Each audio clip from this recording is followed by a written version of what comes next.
Tonight on America's Dumbest Criminals. Better safe than sorry? He'll be sorry he tackled this safe before the night is over. A macho man has some real explaining to do. And discover a new reason why it's a good idea to check your bags. There's no shortage of malcontents lining up to vie for the title of America's Dumbest Criminals. Delta 1566, give me a call on your primary.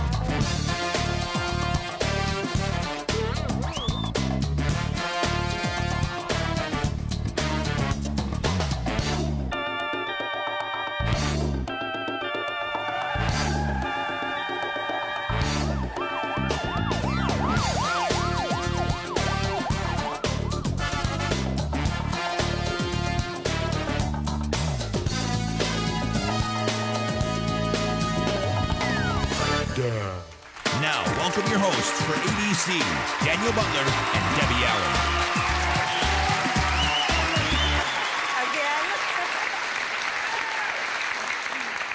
Hi there. We've got a truly strange assortment of stories tonight. We've got skimpy details on exotic lingerie that you're gonna love, keys to doors that provide keys to crimes, and a self-arrest that's almost too good to be true. And something really unique, a police officer who solves a crime with the use of ESPN. There's no end. You're right, Debbie. There's no end to the crazy things that we're gonna see. No, there's no end in what the officer used. It's just ESP. You should have stopped when you got to pee. Oh, I always do. Yeah, in fact, I took care of business before we began the show. But if you're trying to tell me you need to visit the little girl's room, go ahead, I'll cover for you. Daniel, this is about being able to read another person's mind. I know, I got you. You, me, simpatico, okay? Now, go on, powder your nose, I'll cover, it's okay. Just introduce our first story, please. Okay, sure. On numerous occasions, a guy had been helping himself to beer at a store. Well, the clerk wasn't amused, so he decided to turn the beer blast into a beer bust. See what happens when it all comes to a head. Here's Caught on Camera.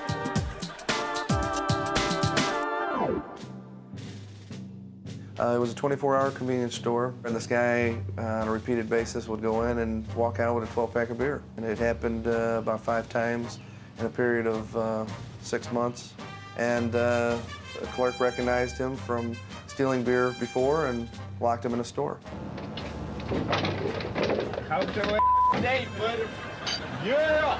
The clerk was mad because he lost a week's pay because he allowed the guy to steal beer before. You gonna get locked up. That's what's gonna happen. Ironically, a police car had pulled in to get gas, and the clerk got on the loudspeaker. Hey, can you come here for a second? I got this man that's stealing this beer in the bathroom. You finna get locked. Don't put that back now. There he is in the bathroom. Same man that got me suspended. I guess it was his revenge to lock the guy in the store. Hey, he did it twice on me. He did the time I got suspended, it was him, and he did it one other time. I took a pay cut from you, dog. Hey, no, you ain't got nothing to say to me, dog. There are 3 key components of a good memory. I forgot what they are right now, but neither can the crook you're about to meet. He makes it unusually convenient to get picked up after he robs a convenience store. He speeds the culmination of this quick sack with something to remember me by. I had answered a call one time to a convenience store robbery. Yeah, I want to buy it. When I rolled up on it, I saw the clerk, and she seemed very calm, and she says, "I don't know why he robbed me. I know who he is." And she was telling me how he approached it and set a beer on the counter to pay for it. And I looked down, there's a set of keys on the counter. And when I looked at the keys, it had his name and address on it, which was the same address that she was pointing to across the street from the store. We went across the street to this residence that was on the keychain, and sure enough, there he was. And when I asked him, were these his keys, he said, "Okay, I know you got me." Norman Cousins described Richard Nixon's motto as, "If 2 wrongs don't make a right, try 3." It's a philosophy clearly embraced by a thief in Buckingham, Pennsylvania. Discover with us the back-breaking burden of stealing a 700-pound safe. People with hernias may want to avert their eyes. Several years ago, we received a call for a burglary. We responded and the victim advised us that the subjects had taken a very large safe. They loaded it into the back of a Chevy Camaro. The safe weighed approximately 700 pounds, plus the weight of the 3 people in the car. When they were fleeing the scene, the car broke down, the clutch burned out. The subjects at that point took a hammer, broke the back out, took the jewelry and the stolen goods out of it, then called a tow truck to pick up the car and take it back home. They split up at that point. When we got on scene, the car was still there because the one subject that owned the car couldn't lift the safe out of the car by himself, so he left it sitting in his driveway with the safe still in plain view. The Camaro just isn't engineered to carry a 700-pound safe, and because of that, it broke down, and we found the vehicle in the guy's front yard.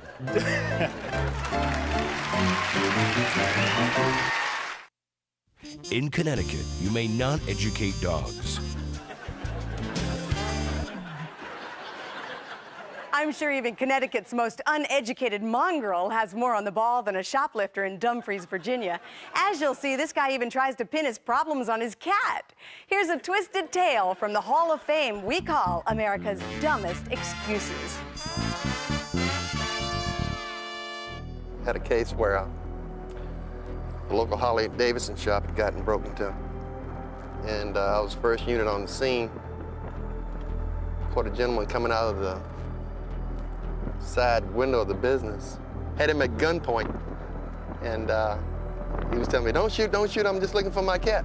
And I said, your cat? The cat's inside the building. He says, no, man, you know, the window was already open. So we detained him, located some items in the building, Harley Davidson products. They were all laid up on this blanket like somebody was gonna just grab the blanket and steal the items.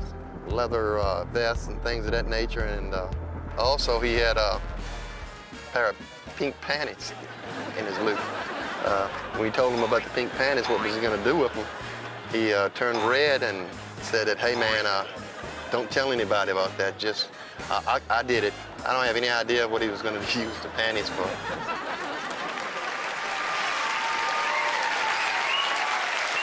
As you'll see, the score at the end of this story will be feisty old guy 1 and no good young whippersnapper 0. It's time to raise Cain with our Blue Light Special. Meet the senior citizen equivalent of Bat Masterson. This 74-year-old Albuquerque man was loading his groceries into his car when he was approached by a young thug. Can you give me a quarter, 50 cents? And I said, I don't have 50 cents. Then the young guy grabbed 2 $5 bills from the older man's shirt pocket. He went, and here I go after him. The robber dove to the floorboard of his car while the old fellow whacked, poked, and pestered the thief with his trusty cane until help arrived. I was angry. That money was mine. For his actions, his mailman thinks he deserves letters of recommendation. I thought that was fantastic. Maybe it'll make a lot more would-be robbers think twice before they pick on the elderly. Though police don't recommend fighting back in such situations, they were impressed enough with his handiwork to make him an offer. They say, hey, you want to be a policeman? Hey, would you want to tell him that he can't be?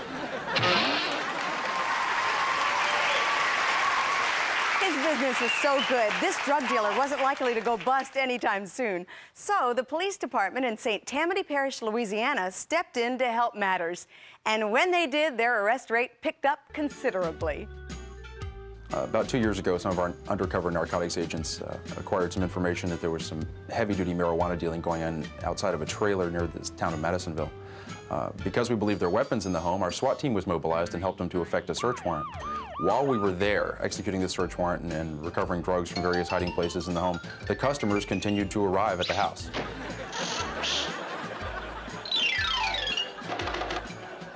So our undercover narcotics agents were simply able to continue making marijuana sales to the bad guys. We wound up actually arresting 8 people that day on a search warrant that was intended to net only 2.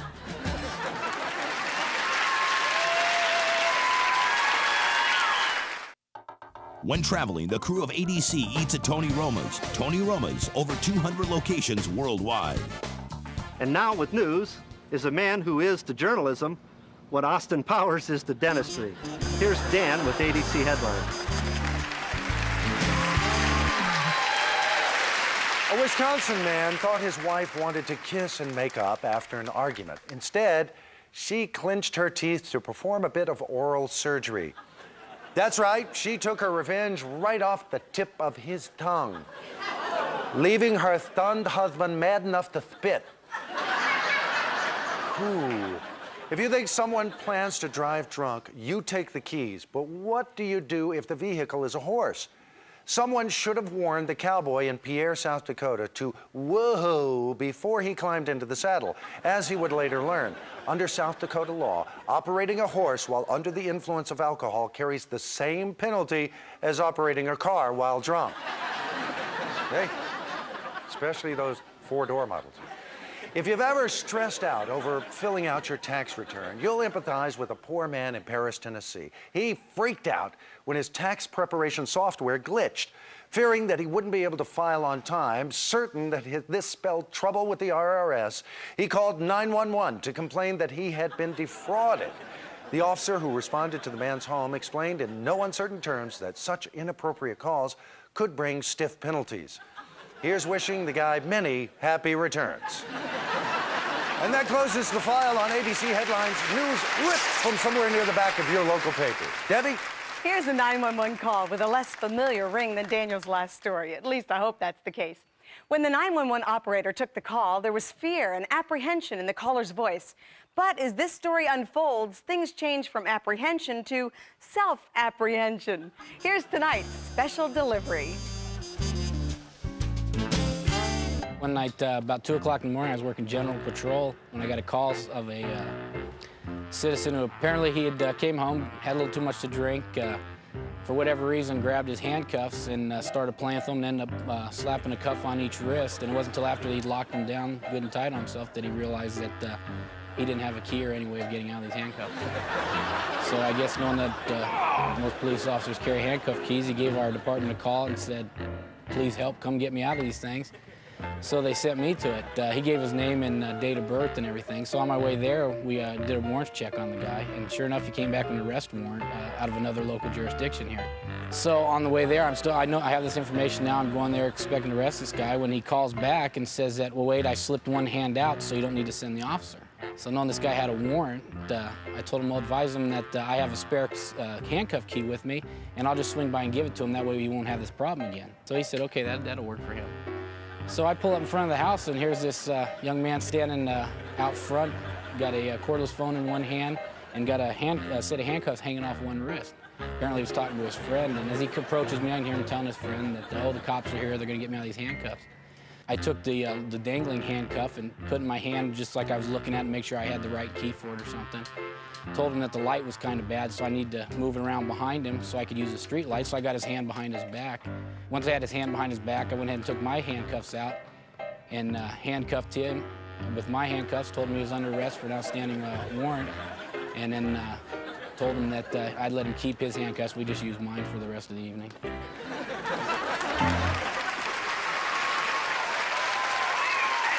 Police officers find crooks hiding out in all sorts of strange places. But if you watch closely in this story, you'll see that one stands alone. Take a look.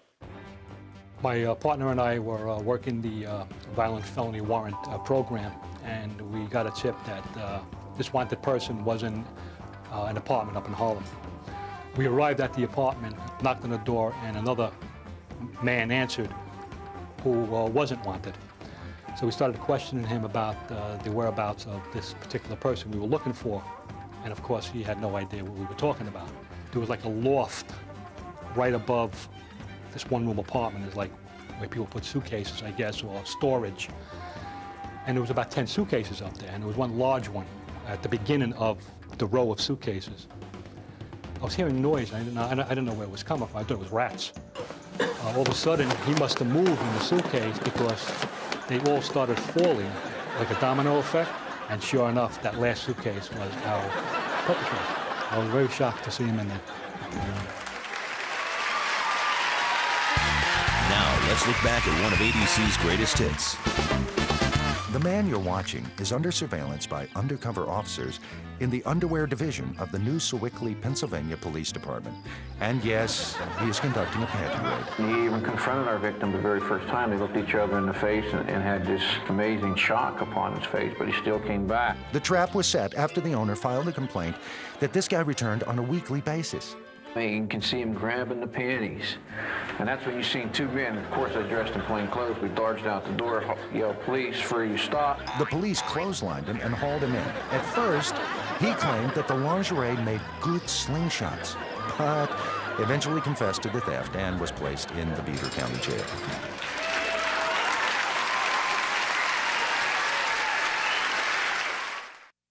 In Monroe, Utah, daylight must be visible between partners on a dance floor. Two of our smarter criminals chose one of our small gas stations to get away with a lot of money. So they chose the store, they staked it out a little bit. They went in the store and lifted the entire ATM machine and ran off with it. Unfortunately, this particular machine had no money in it. What the machine actually was an ATM that simply prints out the amount of money you want after you enter your numbers in there, and then you take that receipt to the cashier who gives you the money. Our question now is whether these guys have decided that the next plan would have to involve a machine that actually contained U.S. currency.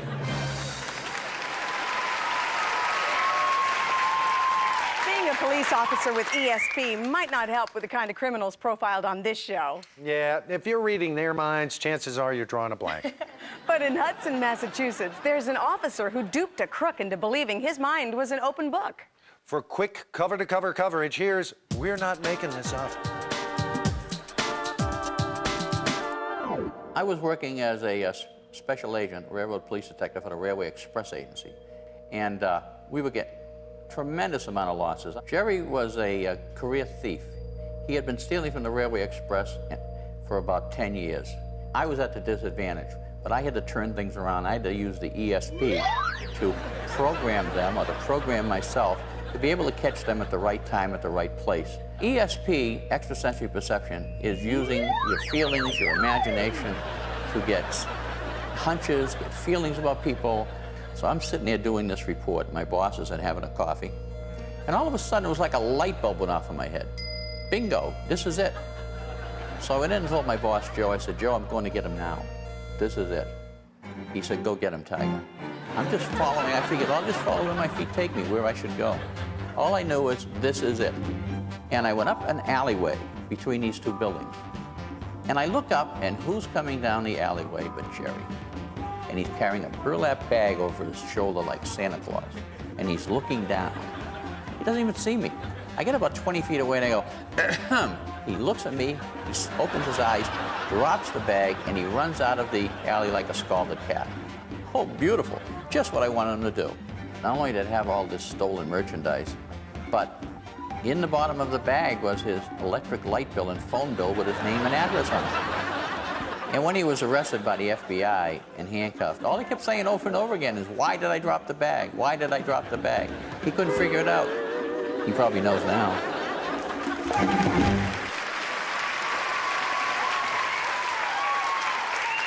Thank you, Officer Kruskin. Well, it's time again for us to go. I knew you were going to say that, you know, before you said that, huh? You think I've got... No, I think you were reading the teleprompter. Okay, all right, yeah. Well, then I guess you probably discerned what I was about to say, that we'll be right back next week with more stories that'll help you feel smarter than you really are. We'd like to thank the officers who helped us out tonight and take a moment to express our appreciation to everyone in law enforcement for putting yourselves in harm's way for the good people of this country every day. If you've got a lead on a story, or you just can't wait until next week for more state-of-the-art stupidity, visit our website at www.dumbcrimes.com. As always, we hope that we've all learned from others' mistakes. But if you haven't, we just might see you next week on America's Dumbest Criminal. Bye-bye.